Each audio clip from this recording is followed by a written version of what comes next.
démarrer. Karim. Quentin, bonjour. Avant toute chose, félicitations pour ta sélection, ta convocation avec les espoirs. Je suppose que ça te remplit de joie et ça valide aussi déjà une bonne prépa et un bon début de saison pour toi? Oui, je suis très fier d'être sélectionné avec les espoirs. C'est toujours satisfaisant d'être appelé avec les espoirs parce que ça reste quand même quelque chose d'important quand on est jeune. Et oui, ça valide aussi mon bon début de prépa et mon bon début de saison puisque j'ai beaucoup travaillé cet été. Et c'est un peu la réussite de mon travail. Maintenant, il faut continuer à l'entraînement, en match, à être performant et trouver une bonne régularité. On vous a quitté dimanche soir avec un résultat décevant par rapport au contenu du match, notamment la première mi-temps et les 20 dernières minutes. Est-ce que vous avez réussi un petit peu à analyser ce qui n'a pas été dans le bon sens contre cette équipe de Reims, notamment les 20 minutes qui ont suivi le repos? Ouais, pour nous, c'était un résultat frustrant, vu la domination qu'on a eue à la première mi-temps, où je pense qu'on pouvait rentrer à la mi-temps avec une meilleure marge. Donc, mais après, c'est surtout, on a bien analysé le trou qu'on a eu pendant les 20 premières minutes de la deuxième mi-temps, où on a eu un manque total d'attention, d'agressivité défensivement. Et ça ne doit pas se reproduire, parce que, bah, comme on l'a vu, ça coûte cher, ça coûte 2 points. Et après, surtout, après, ce qu'on a bien aimé, c'est la force mentale pour réagir, pour revenir au score. On aurait aimé avoir la victoire à domicile devant nos supporters. Mais bon, malheureusement, ça sera pour la prochaine fois. Ryan, pardon. Salut Quentin. Petite question sur ton positionnement. Tu parlais tout à l'heure de la préparation où tu as beaucoup travaillé. Quelles sont exactement les consignes du coach pour toi? Parce que tu joues latéral gauche, mais on t'a vu rentrer au milieu. Là, sur le match face à Reims, tu étais très, très, très haut et très excentré, quasiment collé à la ligne. Donc, quels sont le discours de Roberto De Zerbi pour ton poste? Merci. Bon, après, j'ai eu différents postes. J'ai eu de latéral gauche à milieu de terrain, de latéral gauche à ailier gauche. Match contre Brest, je suis resté milieu de terrain axial défensivement et offensivement. Après, j'ai la chance d'être polyvalent. Donc, parce que j'étais formé milieu de terrain, donc j'avais déjà quelques bases sur ce poste-là. Donc le coach se sert de ma polyvalence. Moi aussi, ça m'aide parce que ça m'enrichit dans ma carrière, pour apprendre d'autres choses. Donc après, il n'y a pas de consigne vraiment fixe, c'est juste prendre beaucoup de plaisir, être sérieux et puis pour servir le mieux le collectif. Bruno. Oui, bonjour, je rebondis rapidement là-dessus avant ma question. On vous voit quand même très offensif, c'est qu'il y a des demandes particulières par rapport au côté droit, par exemple, où le latéral ne monte quasiment pas. Bah, c'est que c'est différent parce que moi je suis un joueur qui est un peu plus offensif que le latéral droit, par exemple, ou à Bamo ou à Amir. Je suis un peu plus offensif, donc après le coach fait son schéma de jeu par rapport aux joueurs qu'il met. Il fait son équipe par rapport à son fonctionnement, comment il veut mettre son style de jeu en place. Donc c'est sûr que sur le match de week-end dernier, j'étais plus offensif parce que j'étais ailier gauche. Mais ça peut aussi m'arriver d'être dans la ligne de 3 derrière.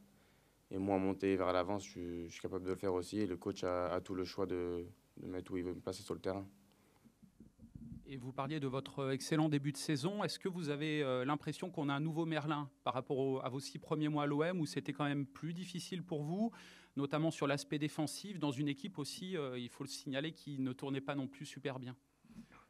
Oui, après, nouveau Merlin, c'est surtout, je pense que j'ai aussi pris en maturité. Je sais qu'ici, il y avait un temps d'adaptation qui était important, où j'ai eu du mal à m'adapter.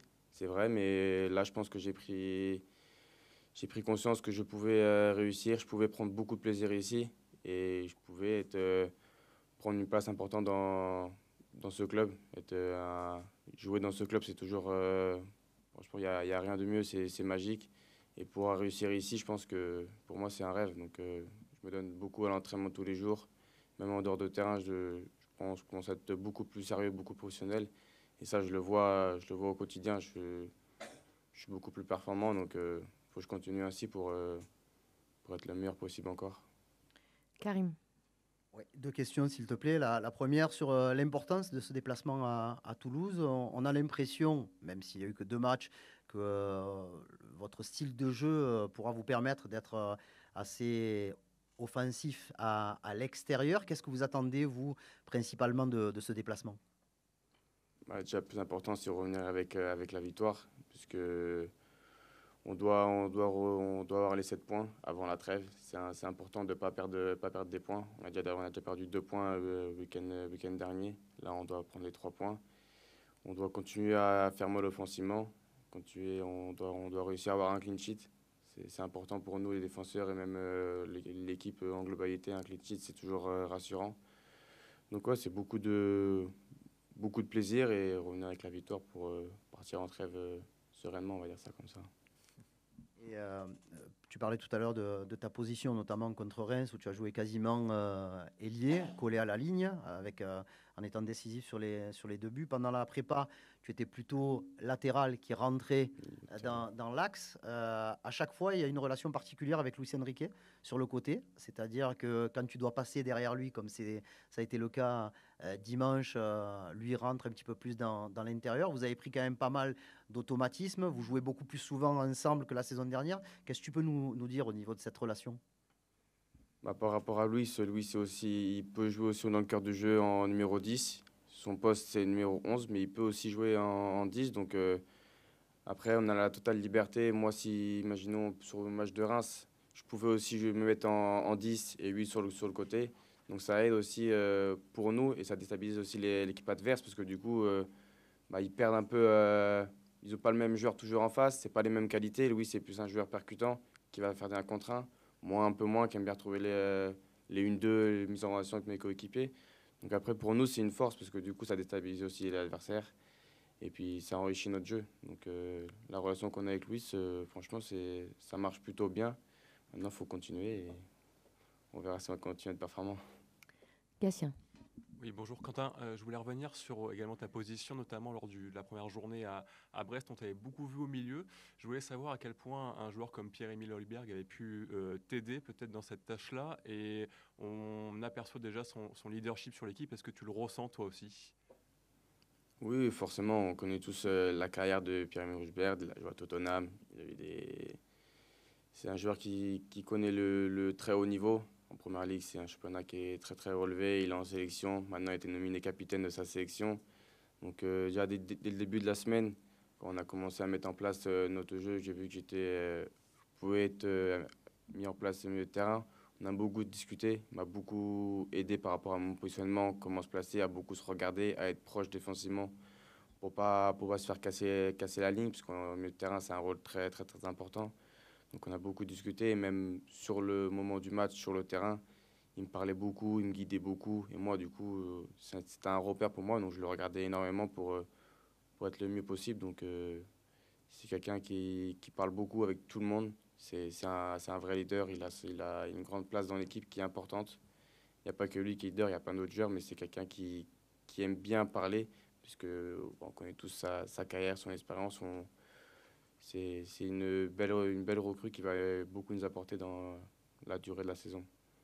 Hugo. Bonjour Quentin, on vit les dernières heures du mercato. Bon, t'es pas concerné par celui-là, mais voilà, moi je voulais savoir un petit peu, c'était quoi l'ambiance dans une équipe professionnelle de Ligue 1, un dernier jour de mercato. Est-ce qu'on regarde où vont les copains? Est-ce qu'on regarde qui va arriver? Voilà, pas forcément à Marseille, mais en règle générale, voilà, comment ça se passe un dernier jour de mercato quand on est joueur de foot de Ligue 1? Ça se passe comme un jour normal, hein. Franchement, on s'entraîne tous les jours de la même façon. Je pense qu'aujourd'hui, ça va faire le mercato, c'est ce soir. L'entraînement, il sera comme d'habitude. Après, on parle pas avec les joueurs de si tu pars pas, est-ce que tu restes, qu'est-ce que tu fais. Je pense qu'on est tous, moi dans le vestiaire, tout le monde, je vois inscrit dans le collectif, tout le monde se travaille comme d'habitude. Il n'y a pas de nervosité, il n'y a pas de clan qui se forme. Pendant tout le groupe vit bien, tout le groupe se sent concerné. Après, si un joueur doit partir, on lui souhaitera bonne continuation. Et puis voilà, après, il n'y a pas de choses différentes que la normale, que d'habitude, quoi. Flo. Quentin, je voulais juste savoir, même si c'est difficile de se rendre compte, quel est selon toi le niveau de cet OM avec toutes ces recrues, avec cet effectif, par rapport aux forces de la Ligue 1 et aux concurrents. Voilà, est-ce que tu tu sens que vous êtes vraiment costaud, que vous êtes renforcé, ou il y a encore cette humilité liée au fait que vous avez fini 8e la saison passée et que ça va prendre du temps, quoi. Oui, il y a cette humilité-là. Après, on sait qu'on a eu des recrues importants. On sait qu'on a un groupe qui est large, qui est étoffé, avec des joueurs de très grande qualité. Donc, nous, on a pour objectif d'avoir la Coupe d'Europe cette année, d'être le plus haut possible. Donc après, c'est à nous de bien travailler, à nous d'être performants sur le terrain, de prendre le maximum de points possible. Et après, là, je pense que c'est un peu trop tôt, mais on verra par la suite comment ça se passe. Mais nous, on a hâte de savoir où on finit la fin de saison. Slim.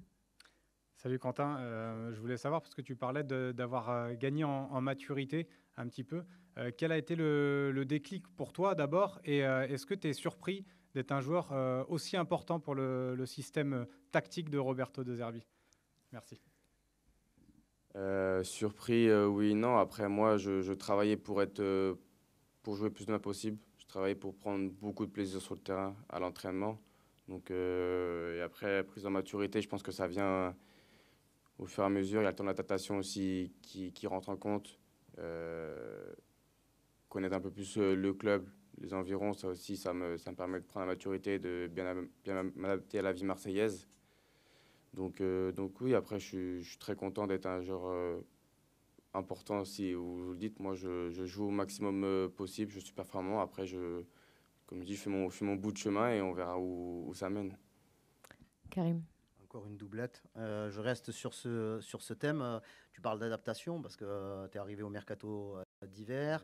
Tu as quand même beaucoup joué jusqu'à ta blessure à Lisbonne. Qu'est-ce que tu as appris quand même de ces 5-6 premiers mois passés à l'OM? Bah, déjà, tout ce qui est autour de Marseille, les supporters, la vie, tout ce qui est l'engouement autour de Marseille, puisque je pense que Marseille, c'est... L'Olympique de Marseille joue beaucoup dans la ville. Tout le monde est, on va dire, accro à ce club. Tout le monde vit pour ce club. Et ça, au début, quand on n'est pas joueur Olympique de Marseille, on entend beaucoup de choses, mais on ne s'en rend pas compte. Mais c'est vraiment quelque chose de fou de vivre autant pour ce club, d'être accro à ce club. C'est quelque chose de magique. Et pouvoir jouer dans un club comme ça, c'est extraordinaire. Donc voilà, on est très content et puis on verra. Et sur un plan physique, vous avez une grosse prépa, il n'y a pas eu de stage, hein, vous avez tout fait ici avec la chaleur. On vous sent plutôt bien. À Brest, vous avez résisté très longtemps. Contre Reims, vous êtes allé chercher l'égalisation et vous aurez peut-être même pu aller chercher plus en fin de match. Comment tu juges un petit peu cette prépa et les bienfaits de cette prépa dans une année où vous n'avez pas de Coupe d'Europe, quoi? Bon, on a beaucoup travaillé physiquement parce que la coupure... ça casse beaucoup les jambes. Donc on doit récupérer, on doit tenir un match en entier à haute intensité. Et on n'a pas la Coupe d'Europe, mais les prolongations quand la Coupe d'Europe, si on devait les tenir. Donc on a beaucoup travaillé physiquement. Ici on a commencé beaucoup à travailler tactiquement parce que le coach aime bien le jeu, aime bien prendre le plaisir sur le terrain. Et c'est important de bien comprendre ce qu'il veut mettre en place et comment on veut jouer défensivement, offensivement. Donc on a beaucoup travaillé et je pense que ça se voit sur le terrain, on assimile beaucoup mieux ce qu'ils demandent, les automatismes sont beaucoup mieux entre les joueurs. Donc après, on doit continuer encore à travailler pour être le plus performant et continuer à prendre beaucoup de plaisir. C'est un peu important. Bruno. Oui, deux questions. Est-ce que tu as l'impression que l'OM est une équipe qui est crainte en ce début de saison? Vous avez eu beaucoup d'occasions contre Reims, notamment sur la première période. Vous avez mis 5 buts à Brest. Peut-être que tu discutes aussi avec des copains qui sont dans d'autres clubs. Est-ce que tu as ce sentiment-là, voilà, un peu sur ce début de saison, avec tout l'aspect offensif que vous pouvez mettre en place? Est-ce que les équipes craignent de nous? Ça, on ne sait pas. Je pense que personne n'a peur de personne. Tout le monde analyse bien notre jeu. C'est sûr qu'on est une équipe qui se consacre beaucoup d'occasions. Mais après, je pense que aussi automatiquement, les équipes adverses se forcent un peu défensivement parce qu'ils nous voient se créer beaucoup d'occasions. Ils nous ont vu marquer 5 buts à Brest, 2 buts contre Reims, où il y a eu beaucoup d'occasions. Donc forcément, je pense qu'ils regardent bien notre jeu. Après, est-ce qu'ils ont peur ou pas? Je pense que c'est trop tôt pour le dire. On doit continuer, confirmer ce qu'on fait offensivement. Et puis après, on verra si s'ils changent leur jeu au match retour. Et puis tu parlais de l'équipe de France Espoir, mais tu n'as pas participé aux Jeux Olympiques. Oui. Est-ce que l'on sait pourquoi? Est-ce que c'est un choix du sélectionneur? Est-ce que l'OM, comme d'autres clubs, n'a pas voulu que tu y ailles? Voilà, par exemple, que s'est-il passé concrètement, s'il te plaît? Je suis passé concrètement, j'ai juste pas été pris dans la liste. Est-ce que c'est du club? Est-ce que c'est du sélectionneur? Je ne sais pas du tout. Moi, quand j'étais pas dans la liste, ça m'a forcément piqué. Mais après, il faut se remettre au boulot. J'avais un nouveau coach qui arrivait. Donc, j'ai dû me remettre au travail, bien bosser pour attaquer le début de saison. Donc voilà. Pas de... Elle relève un peu d'anecdote, mais aujourd'hui, quand on te voit faire 2 joueurs sur le terrain en un, combien tu fais de kilomètres? Voilà. Est-ce que c'est beaucoup plus que la saison dernière, par exemple? Est-ce que c'est beaucoup plus par rapport aux 2 matchs? Non, c'est à peu près identique par rapport à la saison dernière. Je suis entre 11, 18, 11, 11,5. C'est les kilomètres que je faisais habituellement ici. Même quand j'étais à Nantes, c'était des kilomètres pareils. Après, c'est juste que c'est une réflexion, c'est plus mentalement. Tu dois réfléchir beaucoup plus. Puis du coup, tu fais 2 postes. Et après, c'est plus la réflexion mentale où c'est un peu plus compliqué parce que du coup tu fais 2 joueurs et faut comprendre les 2 postes. Donc voilà. Merci beaucoup. Merci Quentin. De rien.